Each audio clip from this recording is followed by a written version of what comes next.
are in listen-only mode. Good morning, ladies and gentlemen, and welcome to this month of the Virtualization Virtual Chapter. We've been expanding a little bit, as you've kind of noticed. We're going to be talking about containers again this month. It is a different way than using VMs, mainly I think Paul will emphasize that, bringing it down to other environments outside of production. Hopefully it'll be a quicker way. I'm definitely learning myself. I met Paul at Path Summit last week. If you missed it, it was a great event. Kind of try to plan for it next year. And FYI, the cost of Path Summit for 2018, which is in early November next year, is the cheapest right now. So take a look up there at Path Summit, and you will see the registration link for it, and you can take advantage of the early bird pricing if you can get it. So it is the cheapest right now. So thanks again for attending, and Paul, I'll turn it over to you. Hey, thanks, Tom. Hello, everyone. My name is Paul Stanton. I'm a co-founder of a company called Windocks. We are a team of former Microsoft engineers, and we actually released an independent port of Docker to Windows back in April of 2016. Today, we're going to be talking about Docker containers and database cloning for SQL Server. The focus of use of containers and database cloning is really in environments that are relatively short-lived. So it's a great fit for dev and test, but also for reporting and BI. We're obviously going to focus today on use of SQL Server containers and the associated database cloning. And the goal is to be able to deliver large, complex environments to the users in just a matter of seconds. So I'm going to show you the tooling today that can deliver terabyte class environments in just about 30 seconds. Now we're going to start by talking about the Docker project. There is an open source project called Docker. I think it may now be called Moby. It comes from a company called Docker. And this was a design that came on the marketplace in, I'm not sure whether it was early 2014 or whether it was actually 2013, but it's about Linux application packaging and multi-tenancy. Some of you may ask at this point, well, gosh, how does this add value to a Windows environment? Because after all, we've had excellent multi-tenant support on Windows hosts with .NET and IIS, but also with SQL Server for the past decade or more. And Microsoft has adopted Docker, and it does deliver value, primarily in the speed of instantiation. It takes 20 minutes or more to install a SQL Server named instance, but as I'll show you today, using Docker, you can deliver SQL Server containers in just a few seconds. So it's dramatically faster. It also delivers a very elegant form of application packaging that provides ultimate portability. So one of the benefits of Docker, one of the reasons it's become so popular, is that you can have assured compatibility. If the application runs on your local workstation with Docker, it will run on a shared test server environment. So the historical problems that we've had with server configuration and DLL dependencies are really solved with the use of Docker in application packaging. I'm going to cover the use of Docker along with database cloning today, so I'm going to very quickly run through some of the Docker terminology. The first thing you're going to hear people refer to are containers. And a container is simply an application process on the host. In our case, a SQL Server container will be a SQL Server named instance on the host. Containers are built using a configuration file called a Docker file, and the associated images that are used to build the containers reside in an image registry. And Docker also involves the use of a supervisory process that on Linux is referred to as a daemon. In the Windows world, the analogous thing as the Windows service. And Docker also is both the server as well as a client side application. So you'll hear people refer to the Docker command line interface as well. And we'll take a look at that today. So when it comes to Docker containers for SQL Server on Windows, as I mentioned, SQL Server containers are just a named instance. They are delivered in just a few seconds. And the usage of these results in generally simplified operations by dev and test teams. It's very common for people who adopt containers. The containers run on a shared server, and it's very common to see people reduce the number of VMs that they need to use and support. We have customers that run 30 or more SQL Server containers on a single server, and they have reduced their VM usage dramatically as a result. And even an 8-core SQL Server host can support 30 or 40 SQL Server container instances. So you get the speed, there's a dramatic simplification in terms of the number of VMs used, and it is very popular now for dev, test, and QA, but also a growing number of people are using this for reporting environments as well. And it's important to note that while we're going to focus on SQL Server today, that Docker supports the full stack. So you can deliver these environments not only for SQL Server dev and test, but also for full stack application environments. So .NET with IIS are supported, also Java and other application stacks as well.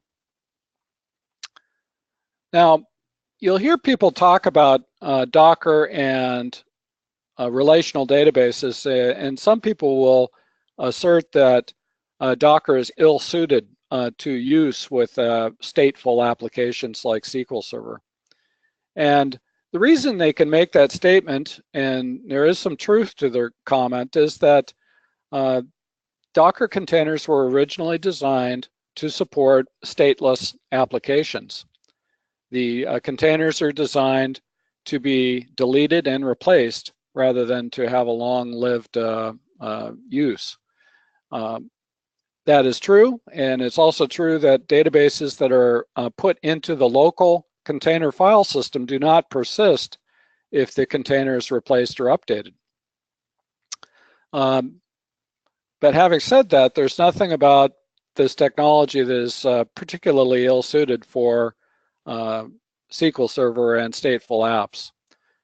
The solution is simply to mount to external volumes, and today we're going to take a look at use of external volumes that are local to the host, but they also can be on network attached file shares.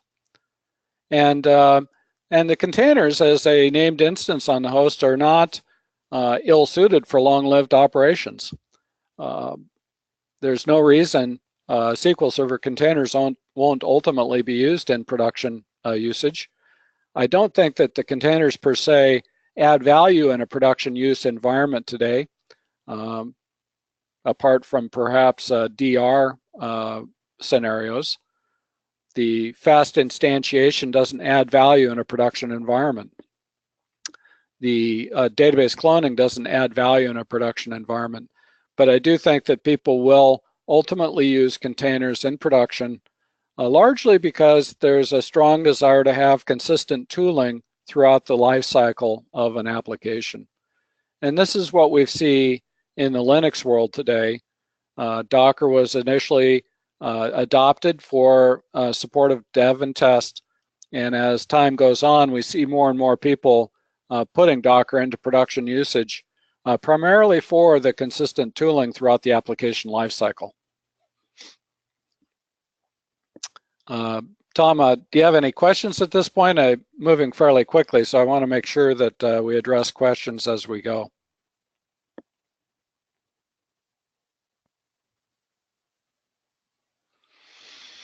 Okay, so now I'm going to talk briefly about the two Docker implementations that are available on Windows. No questions yet, Paul. Okay, thank you, Tom. And so what I've brought up here is a stack-wise representation of the architectures associated with containers, both for Microsoft and from my company at Windocks. And the point I want to make is that containers on Linux and on the new design from Microsoft on Windows Server 2016 run on a shared kernel. They run on the Windows Server 2016 kernel and on Windows 10 as well, on the Pro and Enterprise editions. And the containers are actually an amalgam of applications and Windows. And it works very well. We've used this. We have customers that are using the Microsoft container architecture, and it performs well. There are some challenges associated with it as a result of this architecture. One is, from a SQL Server perspective, the Microsoft containers on the left break compatibility with volume shadow services and SQL Writer-based apps. So existing host-based backup applications do not interoperate with Microsoft's new SQL Server containers. Likewise, another challenge is Windows updates. When Windows updates occur, the containers and their associated images will need to be rebuilt to pick up and incorporate the Windows update. On the other hand, Windocks was developed to deliver a Docker implementation for Windows that supports both Windows Server 2012 and 2016. In our design, we have a container that is strictly an application level construct. So SQL Server is simply a named instance on that host. We just happen to use the Docker APIs to instantiate it and manage it. And we can deliver .NET and Java and other application environments. And so volume shadow services and SQL Writer-based apps interoperate with the Windocks containers. Windows updates are automatically flow through to the containers without having to do extensive updates. As I mentioned, Microsoft is supporting SQL Server 2017 and Windows or SQL Server 2016 Developer Edition. They have images for those two environments. Windocks supports Windows Server 2012 and 2016 and supports all editions of SQL Server 2008 forward. In addition, Windocks is adding value by adding database cloning. And the database cloning that we're going to talk about today is essentially the same design between Red Gate SQL Clone and what you'll see here with the Windocks product. Both are built on the Windows Storage Management API. Both support, I think, environments up to 64 terabytes in size. And both have a very similar design that incorporate the use of full and differential backups in the building of clones. And we're also going to take a look at a web UI that the Windocks team has added. And I'll also comment that Windocks also allows the usage of snapshots that are available on NetApp or Pure Storage or other storage area networks and deliver those environments to any application environment, but we'll come back to that in a few minutes. So this is a very brief introduction to Docker, strictly at a conceptual level. We'll take a look at some Docker operations and commands here in a few minutes. But what I want to do now is I want to switch gears and talk about database cloning. We believe that database cloning is very, very important for people who want to address the needs of delivery of environments for dev and test in any enterprise, whether it's a small organization or very large. The reason being is that a SQL Server container is maybe a named instance that's delivered in a few seconds, but without the associated data environment, the utility of Docker is limited, frankly. So we added database cloning to respond to customer needs for delivery of large, complex, typically production database environments for their users. Large environments of multi-hundred gigabytes or even terabytes in size can be delivered in just a few seconds using Windows-based virtual hard drives. Now, Red Gate SQL Clone and Windocks both use the Windows Storage Management API to build virtual hard drives.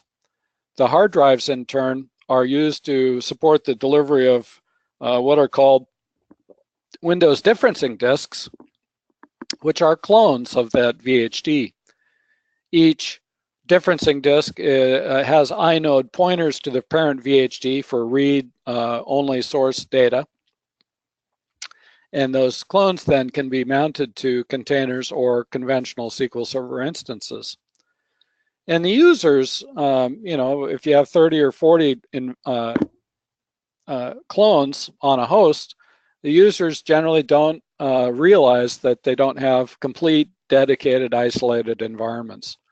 Each is fully read and write supported, but they do have shared source off the VHD parent. The same technology is used to support Hyper-V virtual machines. And it's very common to have a single VHD supporting up to 100 or more virtual machines in a typical enterprise environment. So the technology here is very well tested. It's very robust, and it works very, very well. The way in which a VHD is built is we utilize full and differential backups, and Windocks is adding support for SQL Server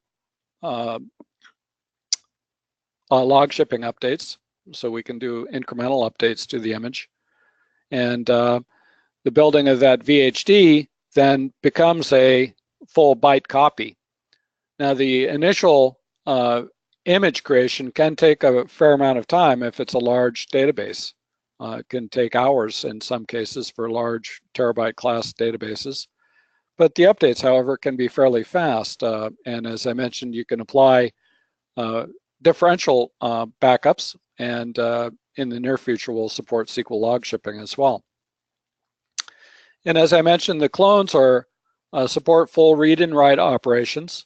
It takes about 30 seconds to generate and mount the clones, and the clones are delivered and only require about 40 megabytes of storage on delivery. They do expand dynamically based on writes. So the design here from both Red Gate and Windocks uses a copy on write design, and it's essentially the same as what you get with other snapshotting systems. If you're familiar with NetApp snapshots or others, they either do a copy on write or a redirect on write, but very similar in terms of performance and functionality. And so that provides a very basic introduction to database cloning. So the object is to deliver terabyte class environments for use of any application environment, whether it's containers or not. And what I'm going to do now is just walk you through how these things come together in a Docker container workflow. Okay, Paul, I got a couple of questions right quick before you get into that. Sure. Can you run Docker from VMware Guest running Windows 2016? Yeah, these environments, and this is true for both Docker and the database cloning, runs wherever Windows servers are supported. So it's infrastructure agnostic, runs on-premise on VMware-based infrastructure or any public cloud. Okay, and does SQL Server or does SQL 2008 run on Windows 2016? Is it allowed per request for Dockers, pre-request for Dockers? Yeah, we have customers that run SQL Server 2008 on Windows 2016 all the time. Okay, all right, that's all the questions. All right. So what I'm going to do now is I'm going to describe the workflow, and I'm going to spend just a couple of minutes to walk you through the stepwise progression of the Docker commands so that when we look at the software in operation, you'll understand what's happening. So I'm going to begin with a description of building a SQL Server image, and we're going to build a SQL Server image based on a clonable set of databases. So what we have here on the left is a Docker host, could be a Windows Server 2012 or 2016 that is running Windocks and has the ability to generate containers. And up on the upper right is a network attached Windows host that SMB or NFS file share. And on the right is a client. Client could be Windows, Linux, or Mac client running a Docker client software. And we begin by building an image. We use a Docker build -t command, and we build a Docker file. We mentioned a Docker file earlier is a file that specifies a image and its associated containers that are built off of the image. So the Docker file, in this case, specifies the use of SQL 2016. Every Docker file always begins with a from image. In this case, the image is Microsoft SQL 2016. And then the following two lines of the Docker file is set up cloning full. And so what we're doing is we're telling the container engine that we want to build a VHD for cloning, and we're going to use a full backup. And we simply provide the file path to those backup files that are in a known location. So in this case, the backups are located on the test machine in the DB backups folder. And so we specify the sales and ops backups are there. Now, you know, it's common that people are wanting to build images that include data masking. So in the Docker workflow, you can copy and run SQL Server scripts during an image build. These SQL Server scripts may be used to implement permissions on a production database backup.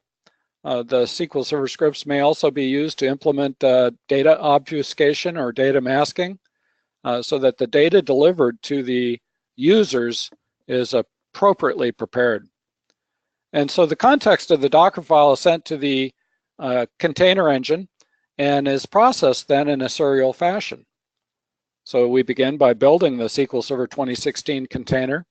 The next thing the container engine sees is that it's going to have to build a VHD to support the restoring of two full backups. So that VHD is going to get built in the same location as the backups.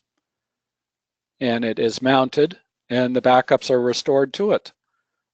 At that point, the SQL Server scripts are run, and ultimately the VHD is unmounted and saved as part of the newly created SQL Server image.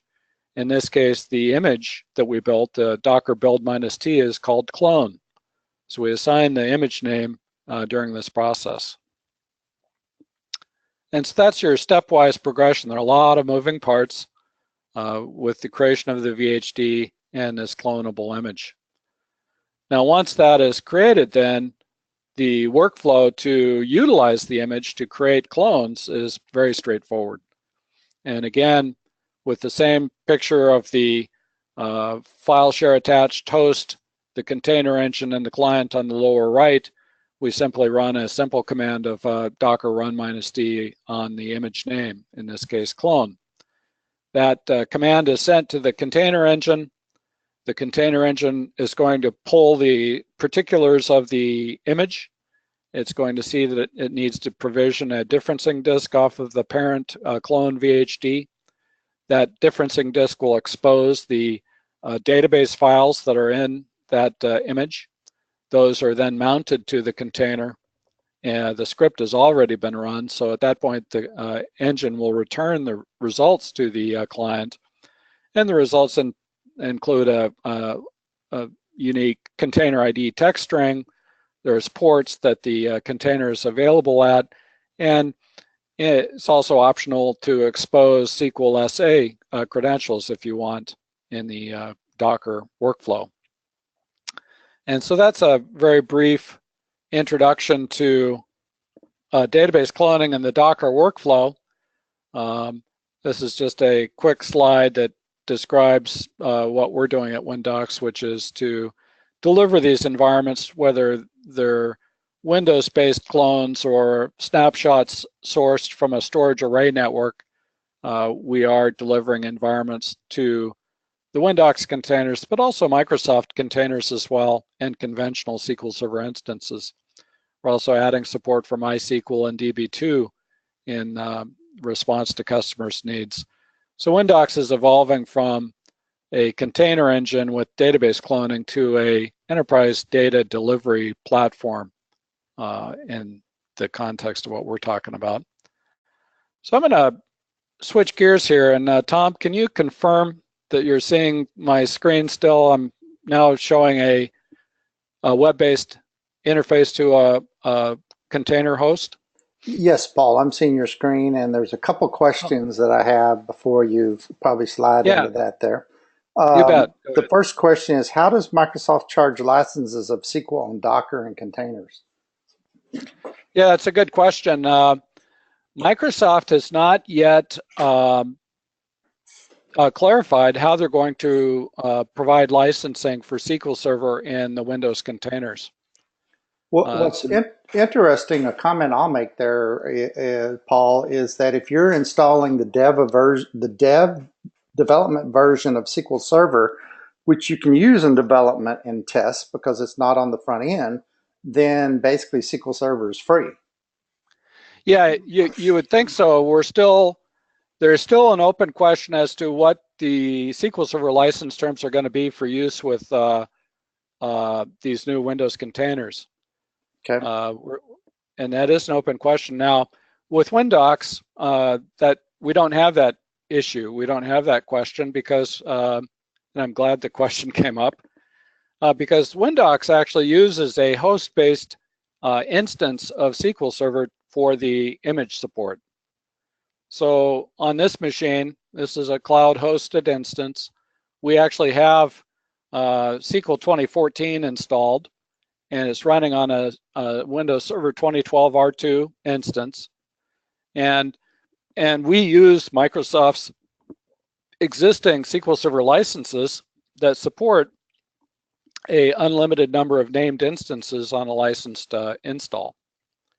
So if you install SQL Server 2014 Data Center Edition, you can use Windocks to deliver containers from that. Right. Likewise, with developer standard editions, it really doesn't matter what edition you use. We allow the benefits of containers with these old versions of SQL based on the existing license structure. Right.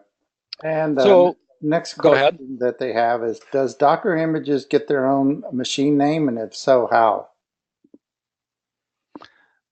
They do not. So the images that are built are images that are portable between machines. And as I'll show you, well, we have an example here. So these are images, Docker images that we can run on this host, or if we move these images over to another host, we can run them there. So these images will run wherever Windocks is available on a host. So that would include Windows Server 2012 R2 or Windows Server 2016. You can run these images on any host that has Windocks support. So they reside on the local host. They'll run on the local host, but they can be moved to other machines if you choose. The next question is, does Windocks run on a Pivotal Cloud Foundry, or does it have to run natively, run on top of a Windows/Azure machine? Runs on any public cloud, so AWS, Azure at the infrastructure as a service level on a conventional VM. So the support here is specific to the conventional SQL Server licenses that you get in the marketplace. It's not, does not work at the SQL Azure paths. And Pivotal now has two forms of solution, and we've not done any work yet with the Pivotal container service, but the Pivotal Cloud Foundry is really a front-end environment only. Pivotal Cloud Foundry runs .NET and Java workloads, but they connect externally to backends. So whether it's Oracle or SQL Server, the backend is really outside of the Pivotal Cloud Foundry environment. Okay, all right, that's the end of the questions for now. All right. So before I do this, so this is just a Windows-based UI that we built to simplify the use of Docker. So the object here is a DBA can build an image. The image can be exposed through the web interface, and the developers and testers and other people that need those images can self-service their environments. So all they need to do is enter a container name and hit create, and Docker will automate the provisioning of the environments. But what I thought we would do is take a look at some of the standard Docker command line syntax. So on this host, we can use a Docker PS command to show the status of containers on the host, point out a few attributes of Docker. You always have a unique container ID associated with each container. Every container will always have a image name associated with it. In this case, we have the ability to provision just a straightforward SQL 2014 environment, but we also can build custom images, and you can see I've got an image here that I call full clone. This is actually utilizes the database cloning that we looked at earlier, but we also have .NET with IIS and other environments as well. The status of the various containers is shown and the ports at which they're running. I can also get a quick listing of the images on the host. So again, we have some base images. There's .NET with IIS. There's the base SQL Server environment that we can provision. And then we've got some custom images here. Full clone is the SQL 2014 with a clonable image that's been built. The Windows image is simply a server-side ready image for server-side executables, and we use the Windows image to support Java, Nginx, Node.js, and other types of environments. And what I'm going to do now is just illustrate a common workflow.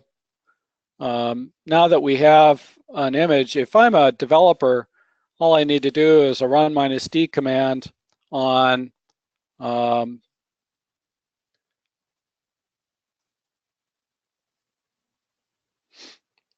an image. But what I'm going to do here is I'm going to go through a workflow that's similar to what a typical developer might want to do. And what I'm doing is I'm assigning a port, and I'm assigning a SQL SA credential. And then finally, I'm running this against an available image. And what I'm doing here is, as a developer, I might want to have fixed ports and fixed SQL credentials so that the container, when it's delivered, will interoperate with my existing, .NET or Java application.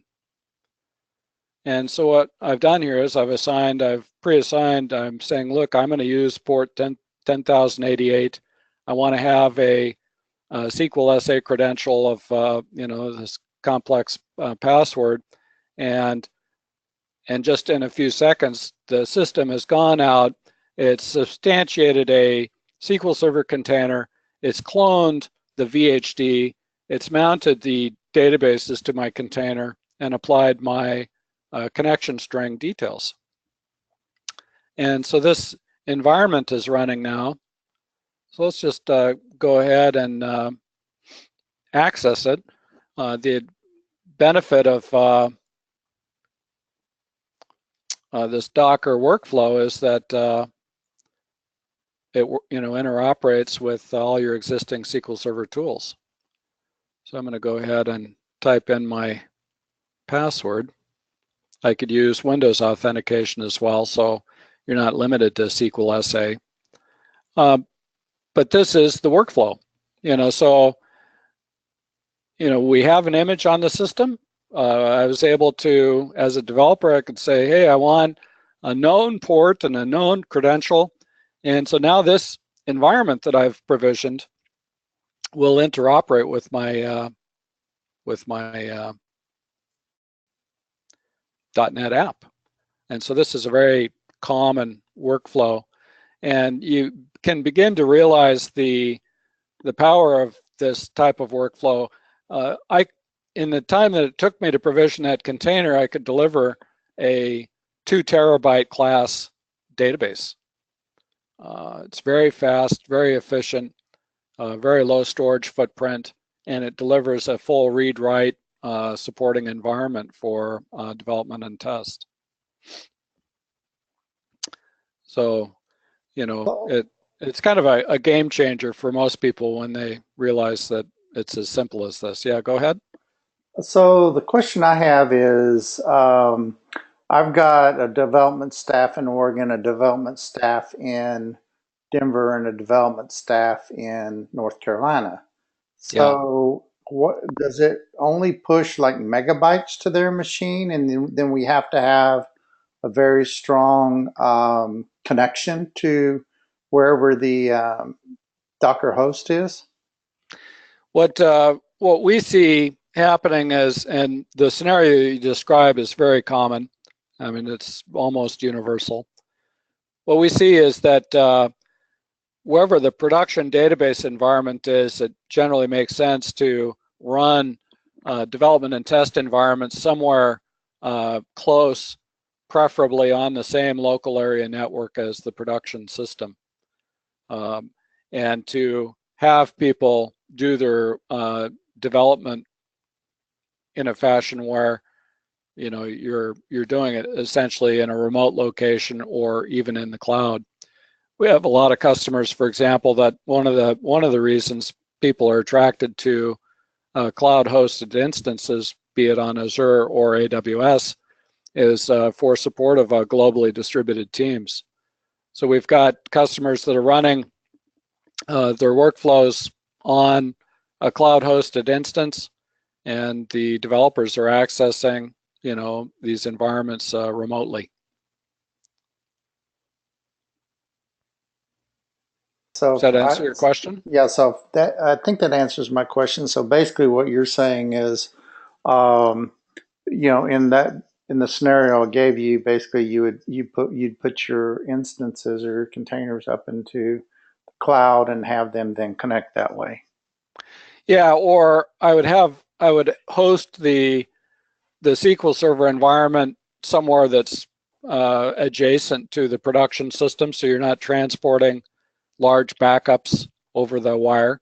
So where in your scenario where you've got two teams, where is the production system located? And is the production system the basis of the data that you want to provide? The production data is actually on the other side of Denver from the office. So we're actually moving data all the way across town and stuff. So we move it across town, we move it to North Carolina, and we move it to Oregon currently. Yeah, and so, what I would suggest to be far more efficient is either to host a development and test environment that's on a shared LAN with the production system, or transport the backup once to a accessible environment for everyone, and have the development and test occurring in a remote, cloud hosted instance. Does that make sense? Yeah. And so I'll admit, this represents a change in how people are accustomed to working, and you run into all kinds of organizational resistance. So developers and testers both often will prefer, well, I want to do my stuff locally. Well, you begin to appreciate that the inertia associated with this is how we've done it in the past ends up being a sizable obstacle to change. All I can do is I can share with you what other people are doing. And, what we see happening is people are getting a lot of efficiency by not having to transport data all over hither and yon to support local instances. And but it's easier said than done, I'll admit. Now, getting back to our demo here, I'm going to go into what we're going to do now is we're going to build a updated image with a differential backup. And you can see here I'm going to update, instead of applying to SQL 2014, I'm applying this differential update to the full clone image that we already have on the system. I've got the differential backup is in my local host DB backups folder. And I'm going to tell the system I want to create an updated image with a differential backup. And then we're going to copy and run the same SQL Server script that we did. And you can see that the path to my Docker file is here. So let's go ahead and do that. So I'm going to use the build -t. I'm going to call the new image diff clone, and I'm just going to type in the path to the Docker file, test fast clone from differential backup. And as we illustrated earlier, the context of this Docker file now is being sent to the container engine. And now what is happening in the background is it is building a new VHD and restoring the differential backup to, the full clone image. And when that is done, we're going to run this cleanse data script on that image. And when all of that is done, the VHD will be unmounted, saved, and the results will be returned.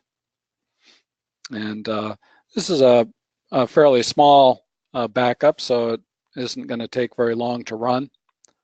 But this illustrates the creation of a new clonable image. And we can confirm that by running the Docker images command.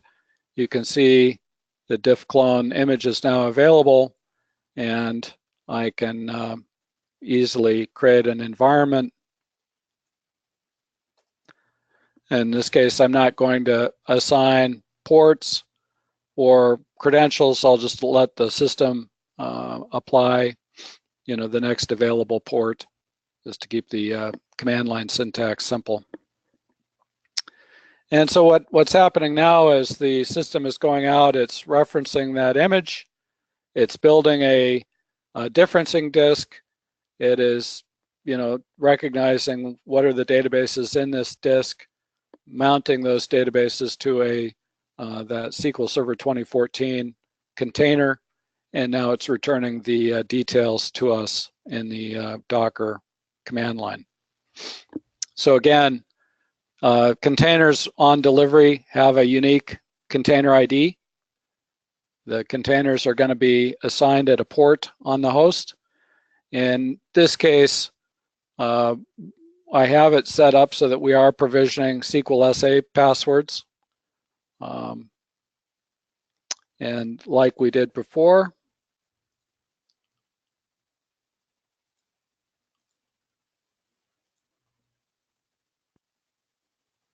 we can simply, I'm going to just use Windows authentication in this case.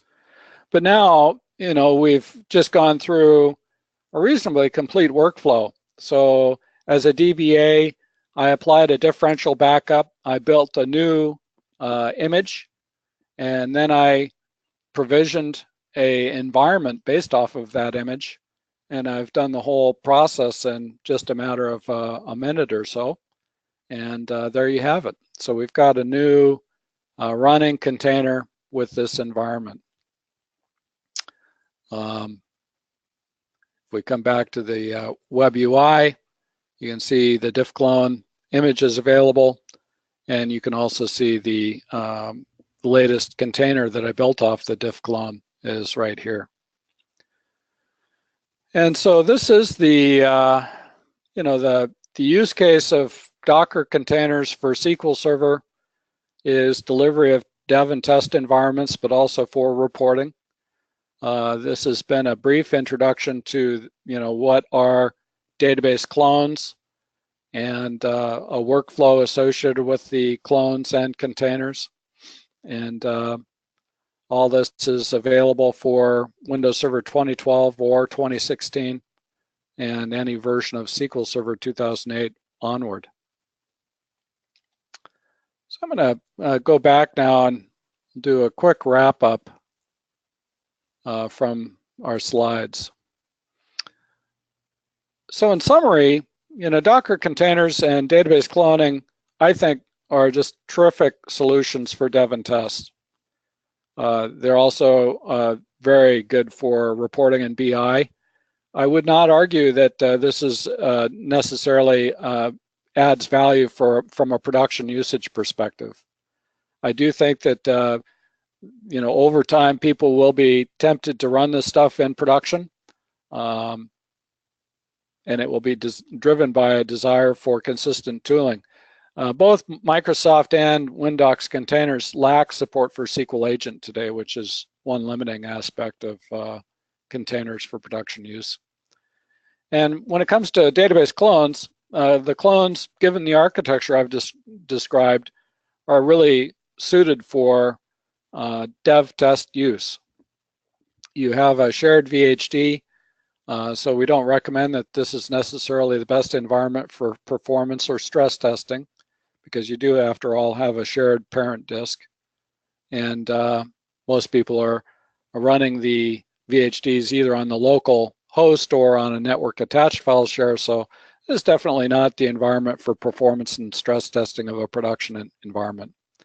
Now, one point I do want to make is that the ability to build a large complex image, if we go back to the Docker file where we're building an environment with multiple databases and running SQL Server scripts during the image build, what we end up with is a unique artifact. The data images that are built with Windocks, and we have customers that are building images that are comprised of 30 or 50 or more databases, end up being a versioned, auditable repository of images used within the enterprise. And so from a regulatory compliance and data governance perspective, it really becomes a unique asset where today people are limited to versioning databases individually. In the Windocks design that we just looked at, the environments are versioned in a complete set, and they're stored in an auditable image registry. And that really sums up the presentation today. I really encourage people to take a look at Docker containers and clones for dev and test. The very fast operations on a shared server, dramatically simpler environments for teams where you're no longer having to maintain a bunch of individual VMs. Docker containers are available from Microsoft for Windows 10 and Windows Server 2016. Windocks also provides a free community edition that's available on our website.